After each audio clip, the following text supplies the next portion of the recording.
Hello and welcome to Agents of Nonprofit. My name is Alexander Lapa, but please call me Alex. And I'm here to talk to everyday superheroes helping nonprofits using technology. Today, I'm joined by guest Lynda Barrett to talk to her about Volunteer West Island. Lynda, welcome to the show. Oh, thanks, Alex, very much for the invitation. For the folks who are meeting you for the first time, could you share a bit about who you are and what your role is at Volunteer West Island? Yeah, sure thing. I'm like a many, and there's about what 85,000 non-for-profits across Canada.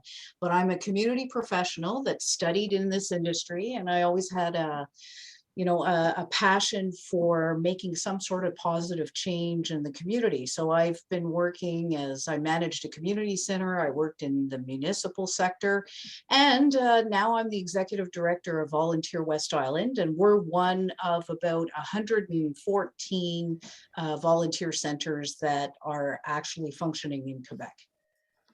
114, that's massive. So this is Yeah, what you would call the CAB, right? The CAB? exactly. In French, it's the Centre d'Action Bénévole. So a volunteer center across Canada is usually the term that's used. So indeed, that's it. Before we get too far into the conversation, I wanted to give full disclosure to my listeners that Lynda and the Volunteer West Island has been a client of mine for 8 years. I've had the pleasure to help you achieve some of your goals. Yep. You guys are actually one of the, if not one of the first nonprofit clients I've ever had. So it's a great pleasure to see the evolution of your organization. Yeah, and it's been such a benefit for us, and that's why I was happy to be part of this podcast, just to talk a little bit further about our experience, and maybe it'll help others. That's the whole idea, isn't it? That is. So on that note, then, so one of 14 of these cabs in Quebec. So can you explain a bit about what the cab does, what the Volunteer West Island does, the Yeah. services you provide? Yeah, but basically, a volunteer center is the objective is that you're trying to make volunteering as contagious as possible. And that's every sector, whether it's youth, family, group activities. So you're trying to stimulate anybody to get involved to help non-for-profits that already exist, and there's many in every single community, and often you don't even know they exist because you don't need to actually use the service. So if you think about after school programs for youth, if you're thinking about mums and pops programs, or you're thinking about a senior center, or you're thinking about abuse of any sort, there's all kinds of resources that exist that's over and above the healthcare system. So we have an important role to play, and definitely a volunteer recruitment center. What our purpose is to get individuals excited about it and to match them to the non-for-profits. And it's not just non-for-profits. We also serve community or groups with a cause. We serve health and social services, seniors residences. So there's about 300 groups on the West Island, whereby we match volunteers who are interested to give their time based on their skill set and their interests, and then we'll match them to the needs that actually exist. So I mean, it could be anywhere from our local hospital that has a fundraising event and they need staff to help for that just event, to delivering hot meals to seniors. So it's really varied, and there's always something for everyone. Would you say that these needs are being satisfied by most of these 114 cabs across Quebec, or is it something more specific to your organization? I think the interesting thing about Quebec is that we're actually in the forefront when it comes to non-for-profit volunteer centers. Across the country, there's not as many. Quebec is the one that has the most, and I think it takes a shape based on the demographics of the different communities. So our volunteer center resonates with the West Island of Montreal, whereas maybe the volunteer center that's in Val d'Or might be offering more specific services than what we are. So I think the way in which that we've been different on the West Island is that not only are we match, so we do the volunteer recruitment and do the matching with non-for-profits in need, but we also do the police verifications to ensure that these people are who they say they are. and because we're always matching to vulnerable clientele, and we offer our own programs and services. So from Meals on Wheels to a few others that I'll probably talk about a bit later. Well, actually, let's jump into those now because I'd love to learn or have our audience learn a bit about some of the services you provide. So, you mentioned Meals on Wheels. This is basically being able to provide hot meals to individuals who are not able to prepare their own meals. Exactly, and that they've been referred to us by nurses and social workers and doctors in the community. And they've been deemed that they really need that support because they have more and more difficulty either, getting their meals or preparing their meals themselves. So, you can't forget the fact that Meals on Wheels is only twice a week. And Meals on Wheels is really to make sure that the senior is okay. That's the first and ultimate objective, is to make sure that the volunteer who goes and delivers the meal, which is kind of a tool and also initiates good nutrition and make sure the person is eating something beyond a can of soup and crackers. Mm. But basically it's to keep an eye on them, and they're able to indicate to us if there's issues where we can make a quick connection with the local health and social services. So there's the Meals on Wheels, which are the hot meals. And we had 13 kitchens before COVID, and we'll be lucky if we have 8 now. So it's been a real trying time for all of us. And our volunteers have been spectacular, but we've lost several just because of this situation. And we have frozen meals as well, which compensates. So that again is through health and social services that makes referrals. So we are really serving the people who are the most vulnerable and the most critical. We have also purees. So anybody who has other issues with digestive issues, but we also have a community center for seniors. So we have about 20 weekly activities where people can come in and break their isolation a bit and just be with other people. That took a hit because of COVID as well, but we're back on track. We have phone calls, which are really important. Can you imagine the senior that has family members in Vancouver and who had to live through COVID by themselves because they have no other resources? So we're and have become a resource for many seniors. And we did about, just to give you an idea, about 9,000 phone calls last year. And Wow. we really, we keep track of that because it's important. They have, a lot of seniors were dealing with a lot of insecurities about, this pandemic. And besides that, we offer income tax for all West Islanders who are on lower incomes. And then we have a handyman, and we have Caring Paws Animal Therapy, which is a group of 30 volunteers that go into public facilities, libraries, hospitals, residences, and they really make an impact on, it could be a child that has autism that needs to learn to read, or to calm agitated residences. So all around, there is a lot happening in Volunteer West Island. That's a plethora of services. That's great to offer so many of them. Mm-hmm. So Yes. let's talk about then some of the systems you use to be able to support what you're doing, because obviously there's a lot of moving parts here. Oh, yes. Obviously, I'm familiar with Salesforce side of things, but before we get to the Yeah. Salesforce side, what other systems do you guys use or softwares do you guys use to be able to do what you do? Well, you know what? That's changed drastically the way in which we function, because honestly, when maybe in 2016 or quite a few years ago, um, we were using some of your basic technology, but our problem is the mass of contacts and clients that we had.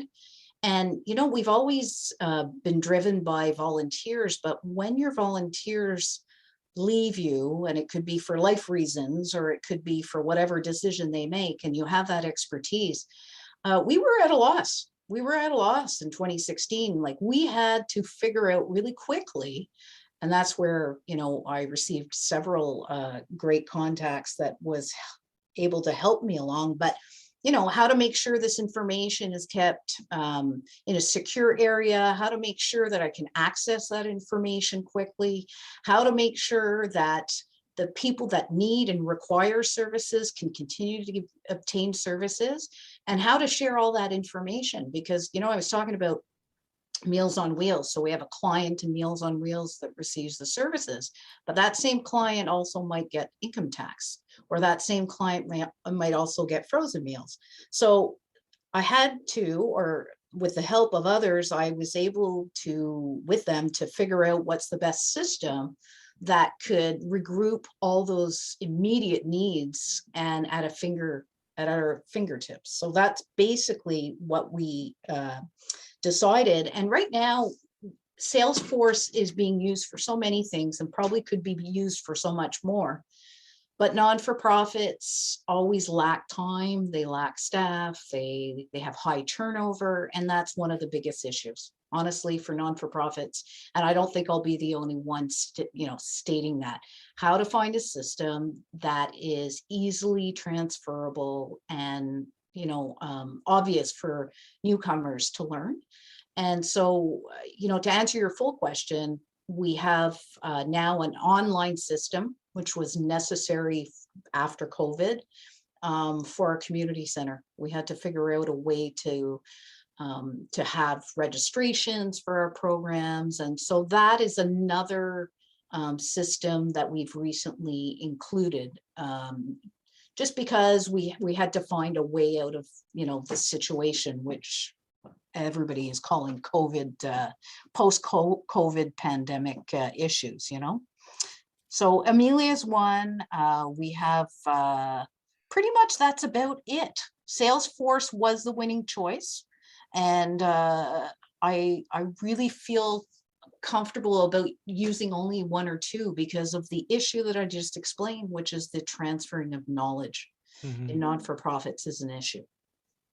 Do you remember the decision of why Salesforce? Because obviously we're going back 8 years now, and the Salesforce Nonprofit Success Pack, which is so popular today, wasn't actually available back then. So Salesforce was still offering 10 free user licenses to nonprofits, and you take full advantage of that.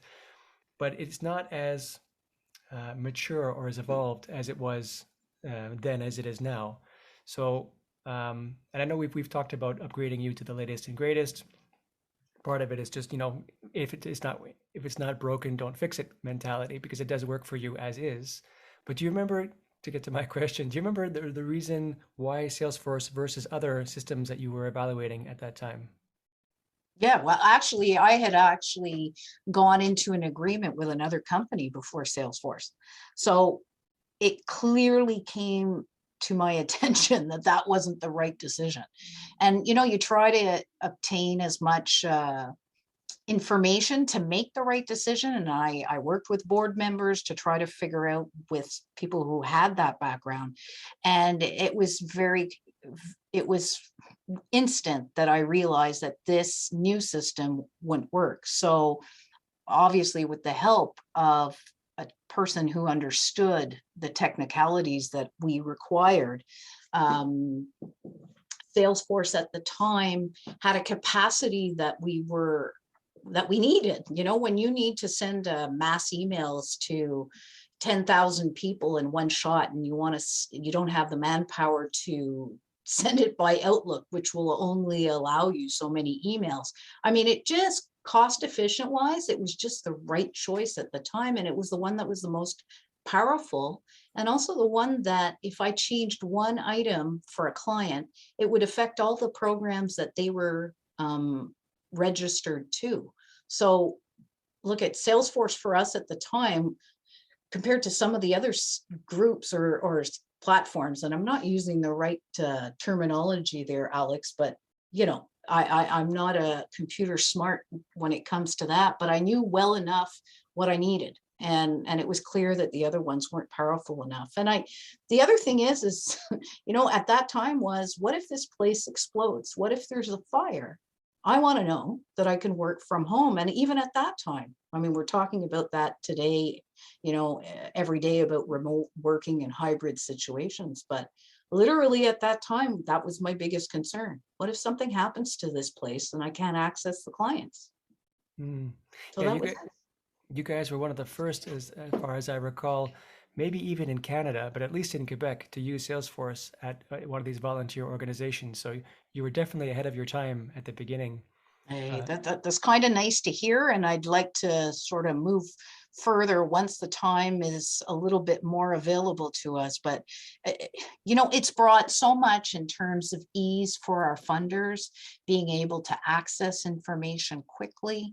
Um, like there's an option in Salesforce where you can have dashboards and you can go and access all the information and use filters. And I mean, I don't know it all 100%, but there's a lot of reports that have already been built for us. And it's so user friendly when it comes to applying for grants. It's really an important resource for us. what are the two main packages you use on top of Salesforce? One of them is for the mass emailing that you mentioned, because Salesforce itself does have some email capabilities, but there are limits to what you can do with it versus having a third-party package like you do have. Allows you to to go past those limits and send to almost any number of people you want. Yep. I know that's one of the packages you have. And the second one is Salesforce Maps. And Right. for me, Salesforce Maps is one of my favorite packages for Salesforce. And I know that you've grown to love it as well. Could you talk a bit about, how you use it and what it does for you? Well, like I was mentioning, we have our offer frozen meals. And if you can imagine, the West Island is made up of 13 municipalities, so it's not an easy system.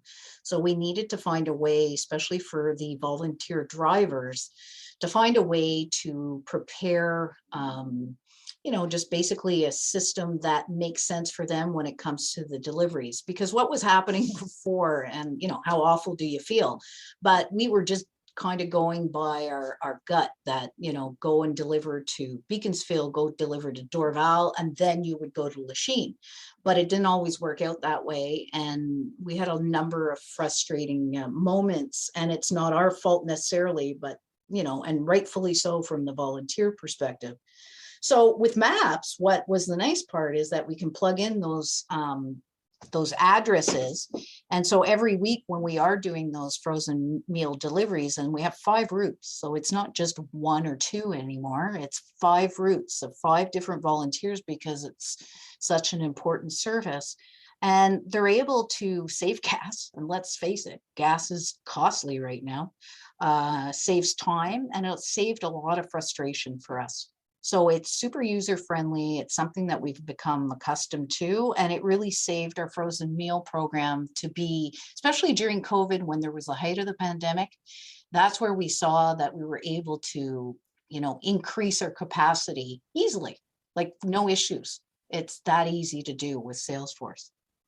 So if I were to recap, in order to prevent your drivers from zigzagging across the map, Yeah. across, basically Salesforce Maps would allow you to optimize a route. So you can say, here are the 10 people you need to visit today, and here's the most optimal, most gas efficient route to take, rather than, knowing the routes or the routes you take that you're most familiar with that may not be so efficient. And then based on that, you're able to scale because now you know what your capacity is and how much more you can add to Yeah. those people's routes. Yeah. You perfectly said it. That's exactly it. And then um, I'll take a branch here for a second. In terms outside of Salesforce, you mentioned this Amelia. Could you talk a bit more about that one, that software? One of the things, we have a community center for seniors, and we were on a very old system, which is manual registration. So we would send them a document through the mail, then after, and let's be honest, a lot of seniors are computer savvy. A lot of them are, more than we think. And there's several that are not. So we can always compensate and do a manual system for them. But the majority are computer savvy, and they're able to press a button and register on whatever program that they like. So when COVID hit, one of our issues is we didn't have anything in person anymore. We had to shut our doors basically, but we wanted to keep a connection with these seniors because we knew a lot of them were homebound because Francois Legault said, everybody must stay home. So there's many that did, but we knew that the mental health of a lot of people. And, you think about life in general, it's about building relationships.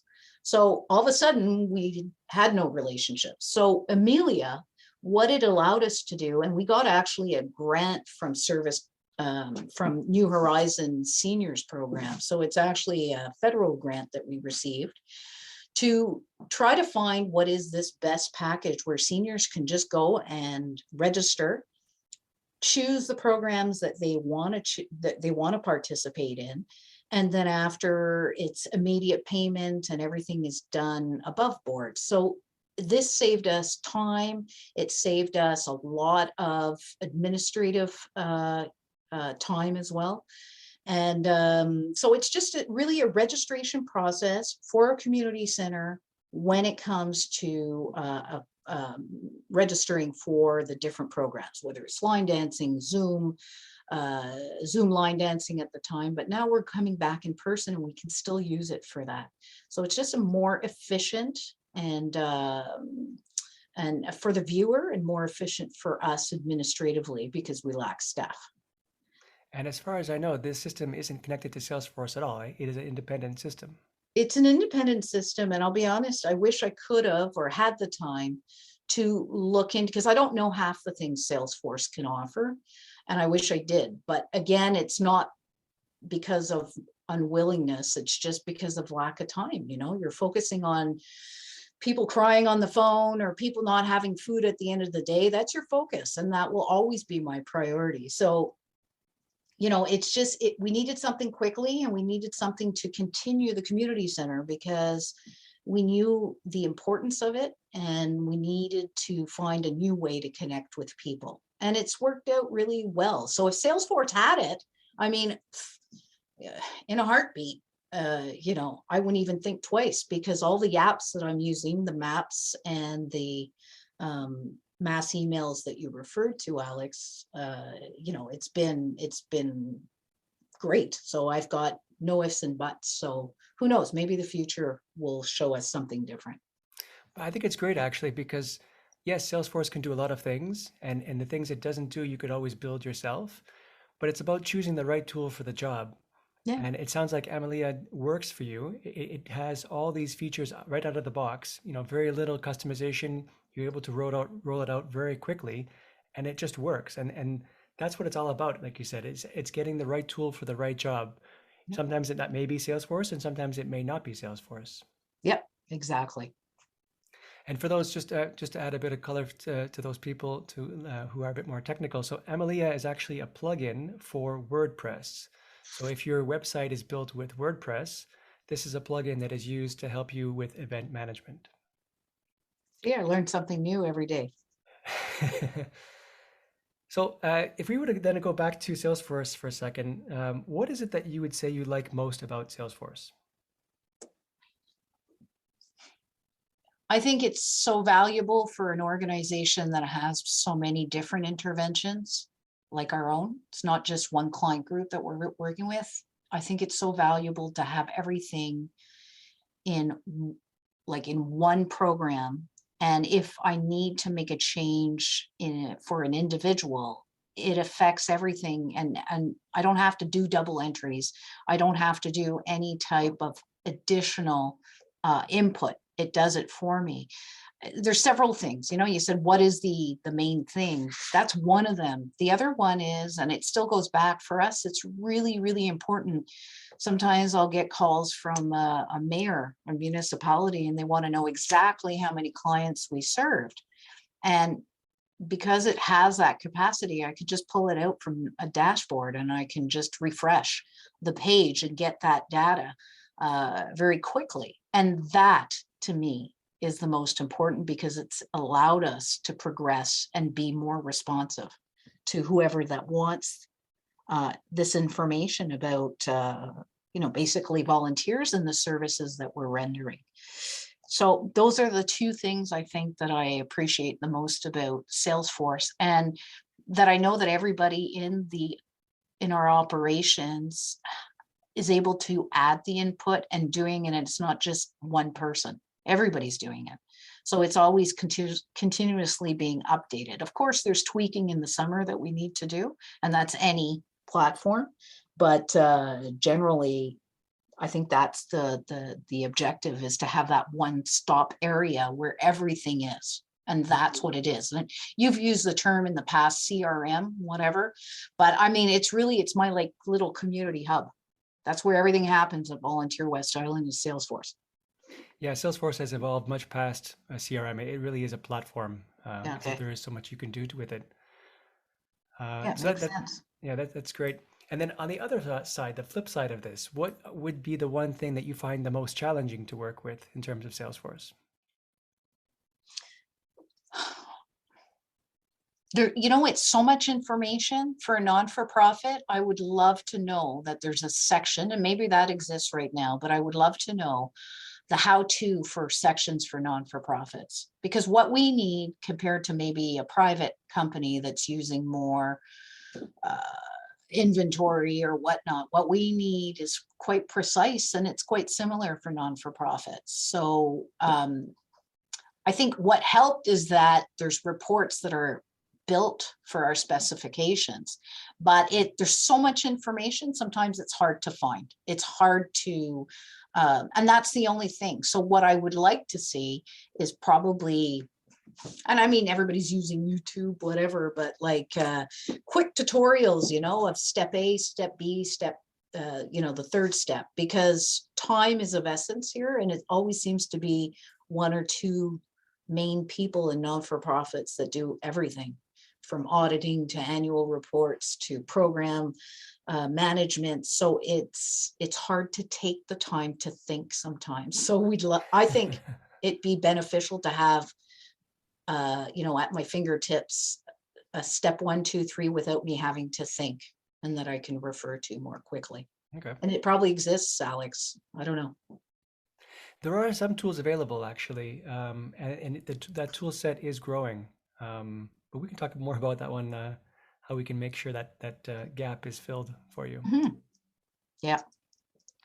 In terms of then of the future for the Volunteer West Island, where do you see it going? Do you see services continuing as it is? You mentioned, for example, the kitchens have reduced from 13 to 8 because of COVID. So there's a bit of a lull, I guess, where COVID had an impact. Oh, yeah. Where would you see the Volunteer West Island in the next 6 months to a year? Well, that's exactly what we're doing, actually. Next year, we're doing a strategic planning for the next 3 years. And I think it's really to reevaluate how we responded these past 2 years. And one of our big challenges and what our plan is to open a centralized kitchen for Meals on Wheels to compensate for those that are not functioning, for those that are actually closed right now. So the ones that are working well will obviously continue, but I think we need to focus a more centralized and manageable one-stop area for Meals on Wheels eventually, because what we learned through COVID is that a lot of the facilities that our kitchens are in all closed. So now all of a sudden you've got this array of seniors that are vulnerable, that have dementia, that have all kinds of issues, that everything stops one day to the next. So to make sure that we have a centralized kitchen that we can operate, it would mean that those essential services remain open. So that's the future, but there's also so many other things. The community center is going to thrive because we're becoming more digital, and we have to be. We are going to revamp our website. That has to be done to bring it up to date. I know Salesforce is up there too, so that's part of our plan too. So I think it's just taking the time, all the people who've kind of been part of this whole process, that everybody just talks, reflects, and thinks about the right actions. But I can tell you one thing, there's a reason why a volunteer center exists, and it's imperative in times of floods, in times of emergencies, in times of, it doesn't matter what goes on, it's imperative that there's a structure that ensures the safety of the people being served. And that's why we're here, because there's all kinds of informal volunteering. Anybody can help, and thank goodness. But when you're helping someone who is in a critical situation, you have to make sure that police checks are done, that the volunteer says who they're supposed to be, and that there's a system in place to make sure that that person is safe. And they call it the duty of care in legal terms. So we have a duty of care to all the people that we serve and we render services to. So that's the future. It's a bright future. I'll be honest, Alex, after 2 years of this, and you know what, I think with what's happening around the world, we've got lots to be thankful for. I agree. And it sounds like you guys are doing great work. I'm really proud to be a part of, a small part at least, of Oh your. no, big, okay, well, in so many ways, okay, yeah, I think there's numerous people that have been a big part of Volunteer West Island. Yeah. It's been great. So listen, for people who are inspired, who'd like to volunteer or learn more about the Volunteer West Island, where can they reach out to? Well, look at, they can just plug in any website, just plug in Volunteer West Island. We're usually one of the first ones to come up, but if you want to go on our website, it's www.cabvwi.org. So you can go on our website, take a look. You can call us at any time. So if you go that way, it's 514-457-5445. And look at, there's always a human being on the other end of the line, other than Saturday and Sunday. And we'll guide you and help you. And if you want to help, we definitely will find the right place for you. Awesome. Thank you so much for joining me today. Pleasure. Thank you. All right, folks, that's it for today. I'm Alexander Lapa, and I hope you join me again for the next Agents of Nonprofit.